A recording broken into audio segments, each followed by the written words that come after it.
parce qu'en fait, le gars est mort dans les montagnes et donc s'est retrouvé congelé dans un glacier qui n'a commencé à fondre que très récemment, il y a environ quelques années, quoi. Donc 5000 ans après. En fait, ce que je veux dire, c'est que pour que les bonnes conditions soient réunies pour retrouver un corps qui date d'il y a plus de 1000 ans, par exemple, il faut vraiment une chance quasi improbable. C'est très improbable. En termes de probabilité, pour vous rendre compte, c'est comme si vous gagniez au loto. Si ça se trouve, si le gars était mort genre 10 mètres plus bas, son corps aurait complètement disparu, on n'aurait jamais retrouvé de traces de cet homme préhistorique.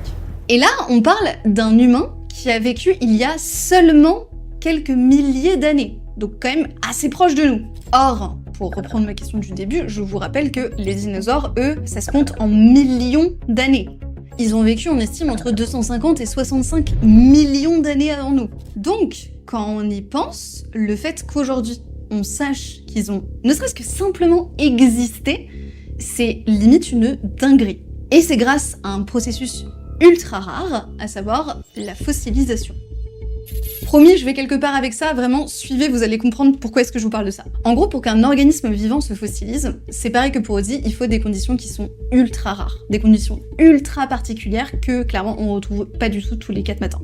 Dans le désordre, on a par exemple qu'il soit rapidement recouvert pour être protégé des charognards, dans un environnement avec très peu d'oxygène pour éviter la décomposition, et une très haute